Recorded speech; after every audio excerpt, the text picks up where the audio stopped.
in G20 summit, we had all these superpowers together along with other countries. And it's a tremendous opportunity to discuss their differences. How did you find it?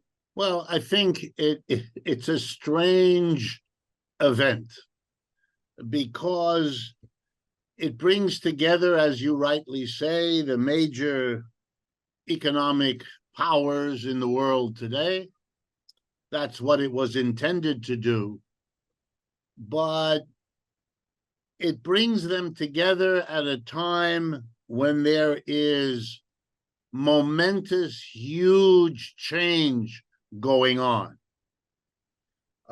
Change that was obviously there in the absence of Putin from Russia and Xi Jinping from China. So that the two key players in the exploding change happening within the G20 were very obviously and very symbolically absent. But what they represent was present. You might say, in the words of the great French philosopher Louis Althusser, that the conference was dominated by the presence of an absence. It's a very Hegelian understanding.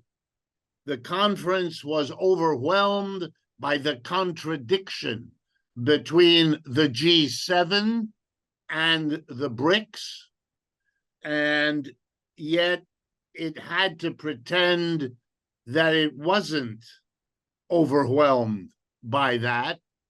And that produced lots of individual photo opportunities for the leaders to look good in their home countries.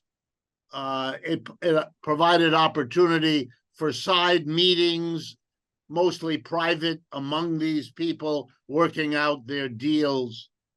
But in general, it didn't change much. It didn't alter the picture in a significant way. It was interesting, but not all that interesting, that they could not get an agreement on a strong statement against Russia around Ukraine. That was what the United States wanted, didn't get it. By now, the United States doesn't get much of what it wants, because that's the most important phenomena of the world economy, namely the relative decline of the United States, so that it is still absolutely an economic superpower, but it is a declining superpower. And what the G20 should have been, if it were serious, was an honest recognition of that fact and an attempt by those 20 countries to work out a peaceful way of managing this change. Then they would have risen to a historic meeting that we would be talking about now. We would then have a plan that they might have worked out, a plan for how to accommodate the rise of China and its allies and the decline of the United States and its allies. How are we going to do that while we struggle with climate change, while we struggle with migration of millions of people, and how we struggle to avoid nuclear and, for that matter, any other kind of war? Let me give you another way of understanding it. In the emergence of the American empire, what was going on at the same time was the decline of the British Empire. One empire declining, a new empire emerging. Two major wars were fought, and many smaller ones. But the Revolutionary War in the United States, 1776, and then another war between Britain and the new United States in 1812. Britain had to be defeated twice with war before it understood it had to work out a new and different relationship. It had to let the colony go. It had to watch the decline of its own empire. And in the century that followed, century and a half that followed, the rest of the British Empire disappeared as well. And the American empire rose. In that process, we had unbelievable war. We call these horrible wars, the wars of a declining British Empire struggling against first the United States, then the Germans, then the Japanese. We produced wars so horrible, we call them World War I and World War II. At the same time, we watched the British fight countless wars trying to hold on to the British Empire. The fantastic destruction of what we now call India was undertaken by a war that begins with the rebellion of 1857 in India and went for the next century before Mahatma Gandhi finished the project. The first book I ever wrote was about the East African country, Kenya. And in Kenya, in the early 1950s, the British went to war. It was called the Mau Mau War, of the African people fighting for independence. The passage from one empire to the other was miserably violent and bloody. The official count of deaths in World Wars I and II approaches 100 million people. It was the greatest slaughter we have ever seen. You would think with that history that the G20 could have been a historic meeting where the world tries to manage the decline of the American empire and the rise of either the Chinese or a multinational new arrangement with Brazil, Russia, India, China, and South Africa perhaps working together. But it would have been a historic meeting. How can we accomplish this without more war? Look, the United States tried to hold on to its empire in the Korean War, in the Vietnam War, in the Afghanistan War, in the Iraq War. Those at least were not nuclear. Now with the Ukraine war, we are getting even closer to nuclear war. That's what we need, a meeting to face the reality of the world economy by those 20 countries. And it should have been, how do we make sure that this time we do not destroy 100 million people, that we do not destroy the planet? And it is a tragedy of human history that nothing like that was proposed, nothing like that was started, nothing like that was accomplished. So in my opinion, a terrible missed opportunity. We know that in 2022 in Indonesia, in G20 summit, they put the Russian aggression against Ukraine. Right now, they tried to do the same again, but they couldn't do that. In your opinion, why they couldn't do that? Look, the wind is changing. In 2020, right, you still had the image in the world in the press of a dominant United States able to make war anywhere in the world. Remember, the United States has 700 military bases around the world. The American Navy is everywhere. The American Air Force is everywhere. In 2020, the total GDP, the total output of the G7 was about the same as the total output of the 5 nations in the BRICS.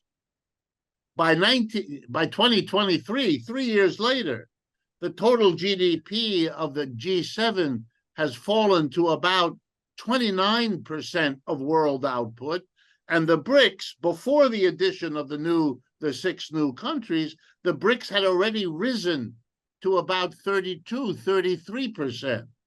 So already you could see, and then you could see also in the Ukraine war, a very, very powerful message. Let me remind you, and I am not taking sides. I do not favor Putin over Zelensky, Russia. For me, this is a horrible war. I'm against it. I don't want one side to win, the other one to lose. This is awful. It's got nothing to do with what I think the world needs and wants. So please don't misunderstand what I'm saying. I'm trying to see what's going on for what it is.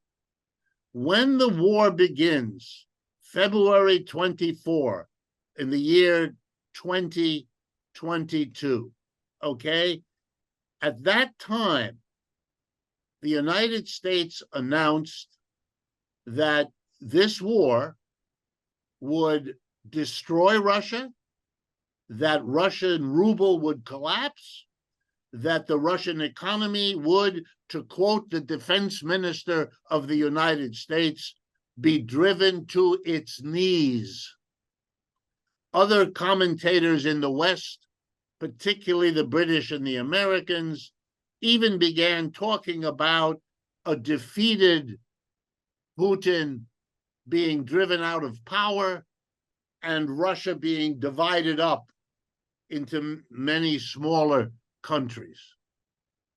Okay.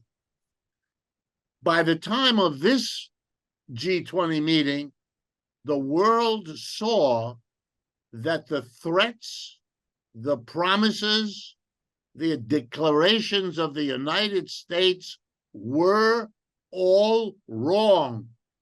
The ruble didn't collapse. Russia didn't collapse. So far, if I had to say, looking at the map, who's winning and who's losing, I think it's crystal clear in the world that the Russians have moved many miles to the west beyond what were their borders, and that the Ukrainian military, with enormous support from the G7, has been unable to stop it or reverse it. All right, the world is simply reacting. They don't want to make a declaration against the winner. This is not the way to do what? To show friendliness to what is now the largest economic power in the world, namely China and the BRICS. So they're not going to do it. And the United States made the terrible mistake of not understanding that. This is very classical behavior of declining empires. Toward the end of every empire, the Greek, the Roman, the Persian, the Ottoman, the Dutch, the French, at the end, they don't want to face the decline. So they do what historians call overreach. They misunderstand the limits of their own power. And the result is they make their own situation worse because they use their power, and now the whole world sees that they don't have the power that people thought they had. You see it in Afghanistan, when the Taliban is now in charge. The Taliban was the enemy. The United States went to war in Afghanistan and lost. And, and the same is more or less true in Vietnam with the government there, it's more or less true in Iraq, and so on. So this is behavior that is a mistake, a terrible mistake, but it is very common to declining empires. How did you see this joining of Africa as a new member of G20? It's going to be G21, I assume. Yeah, well, that this is a slow historic process. The BRICS have already been in existence for years. Everything moves slowly. Partly that's because the new emerging empire is afraid of what the old declining empire might do. Notice how the former head of Brazil rushed to explain to the world that the BRICS is not intended to be anti-American or anything like that. She has to say it because it isn't true. She has to say it because they don't want to provoke in the United States the reaction that they're going to provoke anyway, but she's trying.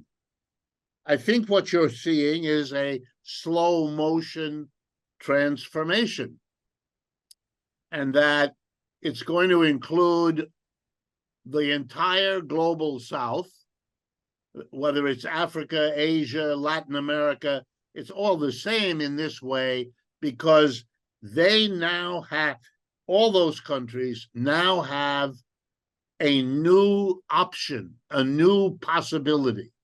They don't have to look for economic development, for loans, for investment, just to the United States and Western Europe and Japan or Canada. They don't have to look to the G7. They have an option, the BRICS. The BRICS already together produce a larger GDP, gross domestic output, than the G7 do. So you have now, and so all of those countries are looking to see who can be more helpful to them. And if they are forced to choose, which they hope they don't have to, they would like much better to play one against the other. See what the BRICS offer, see what the G7 offers. Take the better offer each time. That would be for them the best. But they are certainly going to deal with the BRICS to see what kind of offer they can get to build a railroad, to deliver oil, to buy outputs, to build mines, and all of that. And that's going to appear to Americans and to the world each time that happens as another sign of the decline of the dominant position of the West, which it is. And there's nothing they can do. They are discovering, to their enormous upset, that there's nothing much they can do about it. Of course, here and there, they will be able to do something. If the conservative candidate wins in the elections in Argentina, then Argentina, he says, will withdraw from the BRICS. So they come in 1 month and they go out, so that's possible. And my expectation is that will happen to other countries too. So there'll be some, yes, growing, and that's part of the struggle. Now, had the G20 done what they could have done, they might have developed some rules governing this, some procedures, so that it wouldn't be chaotic. So you wouldn't have the secret police of Russia and China busy, on one side of the capital city, while the American CIA and the British MI6 are busy on the other side of the same capital city trying to maneuver a coup d'etat or a military. You know the story. It's been going on for the last century anyway. It's not new, but you might have put some rules, some limits, so we don't have war. They couldn't do that. They can't. They continue to make believe that these things are not going on, even though every leader knows it. Most of the journalists in the world know it, and the people of the world already make jokes about it. But it's like, it's like sex. Everybody knows what that's about, but has to pretend as though they can't discuss it in public because of leftover religious taboos.